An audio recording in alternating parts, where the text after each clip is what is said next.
आज जो मैं अफसाना आपको सुनाने जा रहा हूँ मुंशी प्रेमचंद जी का, उसका उन्वान है पंचायत। ये अफसाना पहली बार ज़माना मई जून के 1916 के शुमारे में शाये हुआ और किताबी सूरत में 1920 में प्रेमवती सी अव्वल में। बाद में ये अफसाना हिंदी में पंच परमेश्वर के शीर्षक से प्रकाशित हुआ। तो पेश है पंचायत या पंच परमेश्वर। जुम्मन शेख और अलगू चौधरी में बड़ा याराना था। साझे में खेती होती थी, लेन देन में भी कुछ साझा था, एक दूसरे पर कामिल एतमाद था। जुम्मन जब हज करने गए थे तो अपना घर अलगू को सौंप गए थे और अलगू जब कभी बाहर जाते तो जुम्मन पर अपना घर छोड़ देते। वो ना हम निवाला थे ना हम मुशरिफ, सिर्फ हम ख्याल थे और यही दोस्ती की असली बुनियाद थी। इस दोस्ती का आगाज़ उसी ज़माने में हुआ जब दोनों लड़के जुम्मन के वालिद बुजुर्गवार शेख जुमराती के रूबरू दो जानू बैठकर तालीम लिया करते थे। अलगू ने उस्ताद की बहुत खुदमत की, खूब रिकाबियाँ मांझी, खूब प्याले धोए, उनका हुक्का दम न लेने पाता था। इन खिदमतों में शागिर्दाना अक़ीदत के सिवा और कोई भी ख्याल मुज़र न था, जिसे अलगू खूब जानता था।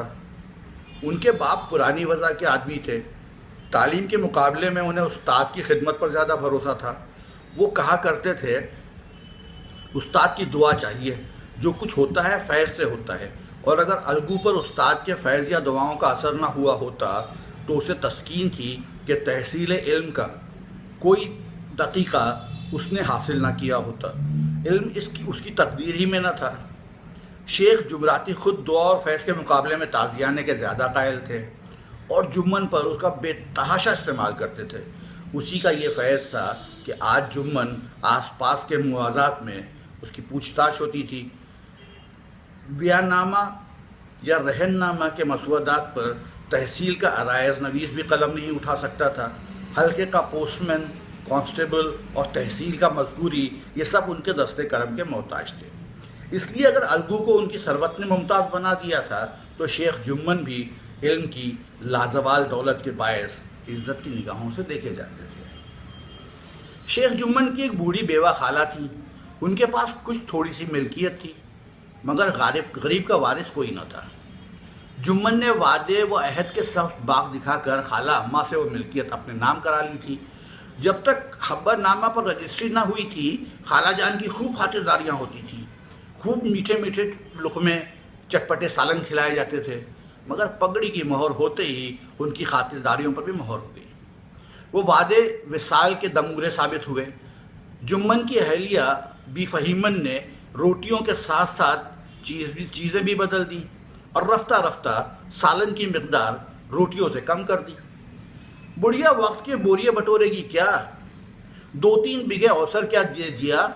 एक दिन दाल बगैर रोटी नहीं उतरती। जितना रुपया उसके पेट में गया, अगर होता तो अब तक कई गाँव मोल ले लेते। कुछ दिनों तक खाला जान ने और देखा, मगर जब बर्दाश्त ना हुआ तो जुम्मन से शिकायत की। जुम्मन सुलह पसंद आदमी था। अब इस मामले में मदाखलत करना मुनासिब न समझा। कुछ दिन तो रो धोकर काम चला। आखिर एक रोज़ खाला जान ने जुम्मन से कहा, बेटा, तुम्हारे साथ मेरा निभाना होगा। तुम मुझे रुपया दे दिया करो, मैं अपना अलग पका लूँगी। जुम्मन ने बेइतनाई से जवाब दिया, रुपया क्या यहाँ फलता है? खाला जान ने बिगड़ कर कहा, तो मुझे कुछ नान नमक चाहिए या नहीं? जुम्मन ने मजलूमाना अंदाज से जवाब दिया, चाहिए क्यों नहीं, मेरा खून चूस लो। कोई ये थोड़ी समझता है, कोई ये थोड़ी समझता था कि तुम ख्वाजा हज़रत खिज़र की हयात लेकर आई हो। खाला जान अपने मर्दी की बात नहीं सुन सकती थी। जामे से बाहर होकर पंचायत की धमकी दी। जुम्मन हंसे, वो फातिहाना हंसी जो शिकारी के लबों पर हरन को जाल की तरफ जाते हुए देखकर नजर आती है। कहा, ज़रूर पंचायत करो, फैसला हो जाए तो मुझे भी रात दिन का बवाल पसंद नहीं। पंचायत की सदा किसके हक़ में उठेगी, इसके मुताल्लिक़ शेख जुम्मन को अंदेशा नहीं था। पूर्व जवार में ऐसा कौन था जो उनका शर्मिंदा मिन्नत ना हो? कौन था जो उनकी दुश्मनी को हकीर समझे? किसमें इतनी जुर्रत थी जो उनके सामने खड़ा हो सके? आसमान के फरिश्ते तो पंचायत करने आएंगे नहीं। मरीज ने आप ही अपनी दवा तलब की। उसके बाद कई दिन तक बूढ़ी खाला लकड़ी लिए आसपास के गांव के चक्कर लगाती रही। कमर झुककर कमाल हो गई। एक कदम चलना मुश्किल था, मगर बात आ पड़ी थी, उसका फैसला ज़रूरी था। शेख जुम्मन को अपनी ताकत, रसूख और मंतिक पर कामिल एतमाद था। वो किसी के सामने फरियाद करने नहीं गए। बूढ़ी खाला ने अपनी दानिश में तो गिरिया विजारी करने में कोई कसर न उठा रखी, मगर खूब ये तकदीर कोई उस तरफ मायल ना हुआ। किसी ने तो यूं ही हाँ हूँ करके टाल दिया, किसी ने जख्म पर नमक छिड़क दिया। ज़रा इस हवस को देखो, कब्र में पैर लटकाए हुए हैं, आज मरी कल दूसरा दिन हुआ, मगर सब्र नहीं होता। पूछो अब तुम्हें घर बार जगह ज़मीन से क्या सरोकार? एक लुकमा खाओ, ठंडा पानी पियो और मालिक की याद करो। सबसे बड़ी तादाद सितम ज़रीफ़ों की थी। हमीदा कमर, पोपला मुंह, सफ़ेद बाल और सुनने में मुश्किल। जब इतने तफरीह के सामान मौजूद हों तो हंसी का आना कुदरती अमर है। गर्ज ऐसे दर्दरस इंसाफ परवर आदमियों की तादाद बहुत कम थी जिन्होंने खाला जान की फरियाद को गौर से सुना हो और उसकी तशफ़ी की हो। चारों तरफ से घूम घाम कर बुढ़िया अलगू चौधरी के पास आई, लाठी पटक दी और दम लेकर कहा, बेटा तुम भी क्षण भर को मेरी पंचायत में चले आना। अलगू बेरुखी से बोला, मुझे बुलाकर क्या करूँगी? कई गांव के आदमी तो आएंगे ही। खाला ने हाँफ कर कहा, अपनी फरियाद तो सबके कान में डाल आई हूँ, आने ना आने का हाल अल्लाह जाने। हमारे सैयद सालार गुहार सुनकर पेड़ से उठाए थे, क्या मेरा रोना कोई ना सुनेगा? अलगू ने जवाब दिया, यूँ आने को मैं आ जाऊँगा, मगर पंचायत में मुँह ना खोलूँगा। खाला ने हैरत से पूछा, क्यों बेटा? अलगू ने पीछा छुड़ाने के लिए कहा, अब इसका क्या जवाब? अपनी अपनी तबीयत। जुम्मन मेरे पुराने दोस्त हैं, उससे बिगाड़ नहीं कर सकता। खाला ने ताक कर निशाना मारा, बेटा क्या बिगाड़ के डर से ईमान की बात ना कहोगे? हमारे सूबे ईमान की सारी जत्था चोरी से लुट जाए, उसे खबर नहीं होती, मगर खुली हुई ललकार सुनकर वो चौंक पड़ता है और होशियार हो जाता है। अलगू चौधरी इस सवाल का जवाब ना दे सके। क्या वो नहीं कहने की जुर्रत नहीं कर सकते थे? शाम को एक पेड़ के नीचे पंचायत बैठी। टाट बिछा हुआ था, हुक्के पान का भी इंतज़ाम था। ये सब शेख जुम्मन की मेहमान नवाजी थी। वो खुद अलगू चौधरी के साथ ज़रा दूर बैठे हुक्का पी रहे थे। जब कोई आता था एक दबी हुई सलाम अलैक से उसका खैर मकदम करते थे, मगर ताज्जुब था कि बासर आदमियों में सिर्फ वही लोग नज़र आते थे जिन्हें उनकी रजा जुई की कोई परवाह नहीं हो सकती थी। कितने मजलिस को दावत अहबाब समझकर झुंड के झुंड जमा हो गए।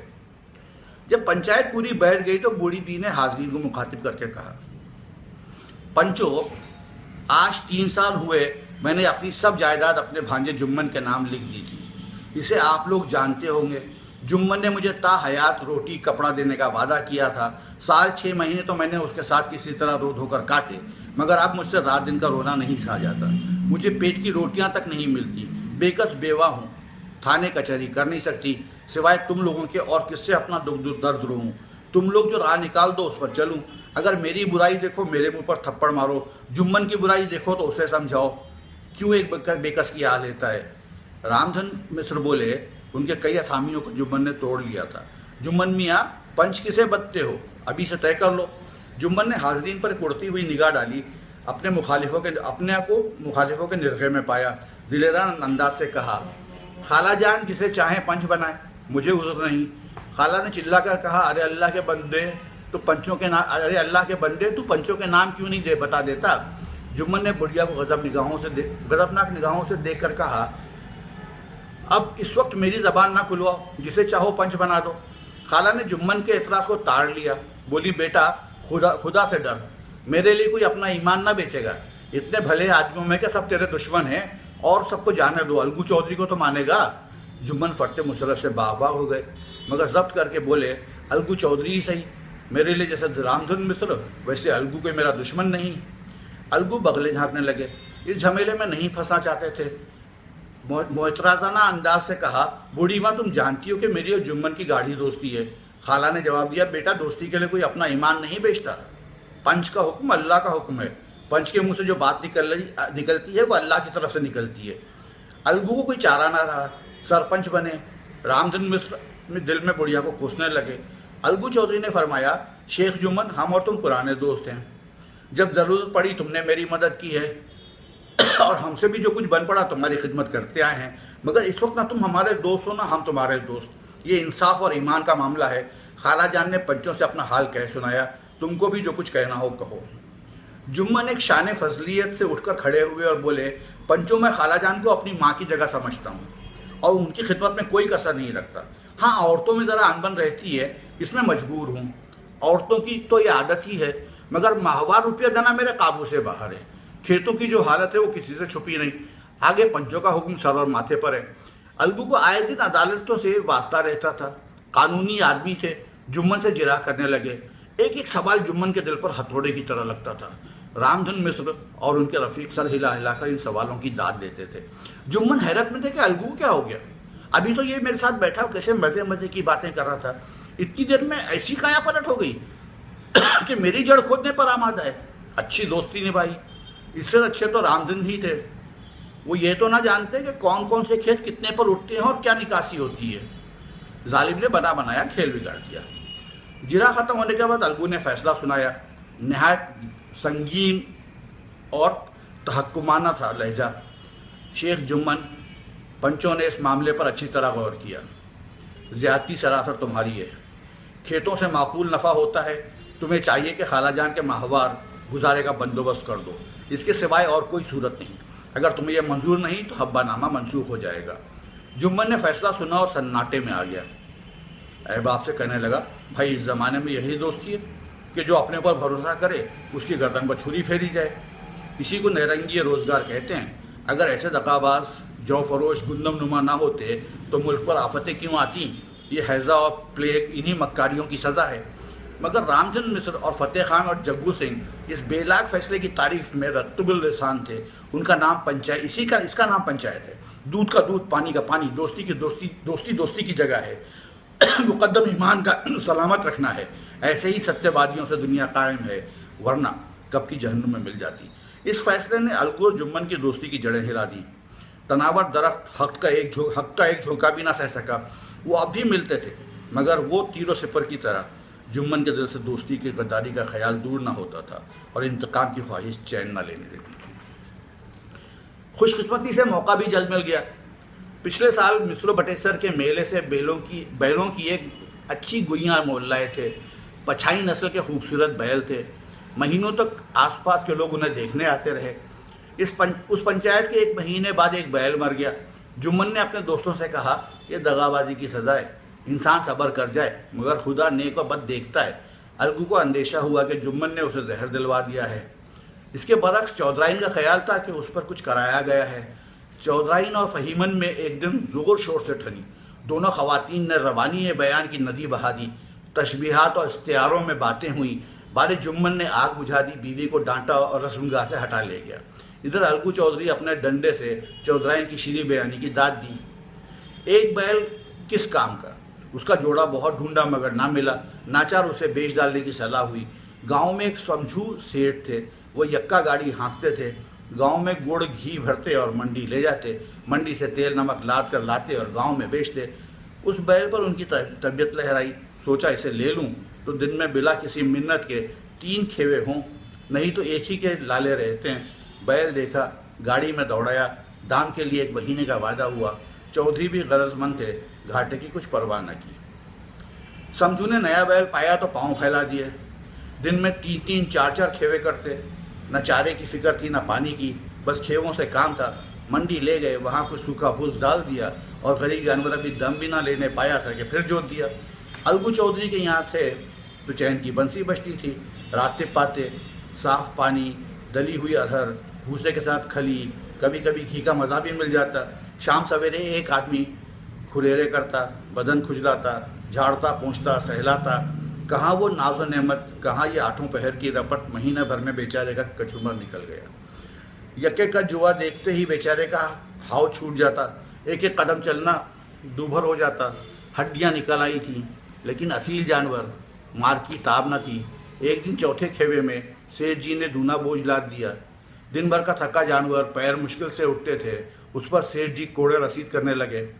बैल जिगर तोड़कर चला, कुछ दूर दौड़ा, चाहा के ज़रा दम ले। उधर सेठ जी को जल्द घर पहुंचने की फिक्र, कई कोड़े बेदर्दी से लगाए। बैल ने एक बार फिर जोर लगाया, मगर ताकत ने जवाब दे दिया। ज़मीन पर गिर पड़ा और ऐसा गिरा कि फिर ना उठा। सेठ ने बहुत मारा पीटा, टांग पकड़ के खींची, नथनों में लकड़ी खूंच दी, मगर लाश ना उठी। तब कुछ अंदेशा हुआ, गौर से देखा, बैल को खोलकर अलग किया और सोचने लगे गाड़ी क्यों कर घर पहुँचे।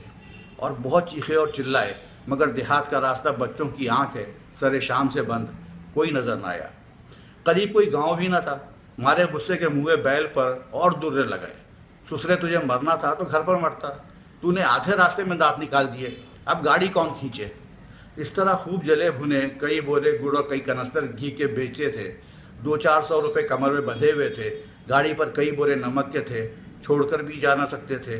गाड़ी पर लेट गए, वहीं रत जगह करने की ठानी और आधी रात तक दिल को बहलाते रहे। हुक्का पिया, गाया, फिर हुक्का पिया, आग जलाई, तापा। अपनी दानिश में तो वो जागते ही रहे, मगर जब पाँव फटी, चौंके और कमर पर हाथ रखा तो थैली नज़र, कलेजा सुन हो गया। कमर टटोली, थैली का पता न था। घबरा कर इधर उधर देखा, कई कनासा तेल के भी गायब थे। सर पीट लिया, पछाड़े खाने लगे। सुबह को बहजार खराबी घर पहुँचे। सेठानी जी ने ये हादसा अलमनाक सुना तो छाती पीट ली। पहले तो खूब रोई, तब अलगू चौधरी को गालियाँ देने लगी। तो निगोड़े ने ऐसा मनूस बैल दिया कि सारे जन्म की कमाई लुट गई। इस वाक़े को कई माह गुजर गए। अलगू जब अपने बैल की कीमत मांगते तो सेठ और सेठानी दोनों झल्लाए हुए कुत्तों की तरह चढ़ बैठते। यहाँ तो सारे जन्म की कमाई मिट्टी में मिल गई, फ़कीर हो गए, इन्हें दाम की पड़ी है। मुर्दा मनूस बैल दिया था, उस पर दाम मांगते हैं। आँख में धूल झोंक दी, मरा हुआ बैल गले बांध दिया, नीरा पोंगा ही समझ लिया है। किसी गड्ढे में मुंह धुआओ तब दाम लेना। सबर ना होता हो तो हमारा बैल खोल ले जाओ, महीने के बदले 2 महीने जोत लो, और क्या लोगे। इस फैयादाना फैसले के कदरदान हजरत की भी कमी ना थी। इस तरह झड़प सुनकर चौधरी लौट आते, मगर 150 रुपये से इस तरह हाथ धो लेना आसान काम ना था। एक बार वो भी बिगड़े। सेठ जी गर्म हो पड़े। सेठानी जी जज्बे के मारे घर से निकल पड़ी। सवालों जवाब होने लगे, खूब मुबाहिसा हुआ। मारपीट की नौबत आ पहुंची। सेठ जी ने घर में घुसकर किवाड़ बंद कर लिए। गांव के कई मुअज़्ज़िज़ आदमी जमा हो गए। दोनों फरीक को समझाया, सेठ जी को दिलासा देकर घर से निकाला और सलाह दी कि आपस में सब फुटबॉल से काम न चलेगा। इससे क्या फ़ायदा, पंचायत कर लो, जो कुछ तय हो जाए उसे मान जाओ। सेठ जी राज़ी हो गए।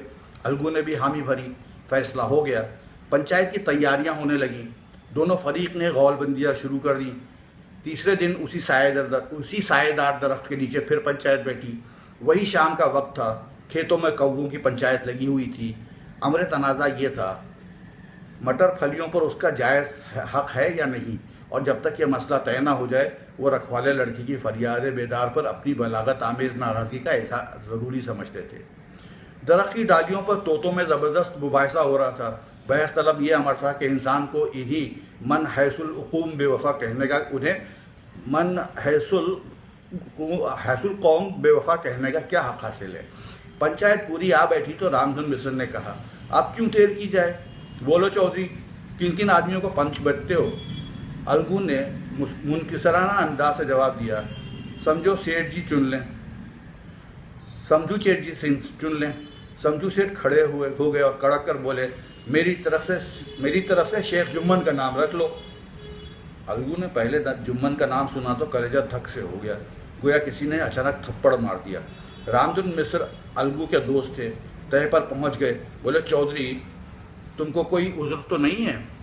चौधरी ने मायूसाना अंदाज में जवाब दिया, नहीं मुझे कोई उज़्र नहीं है।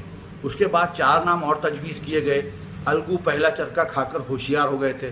खूब जांच कर इंतखाब किया, सिर्फ सरपंच का इंतखाब बाकी था।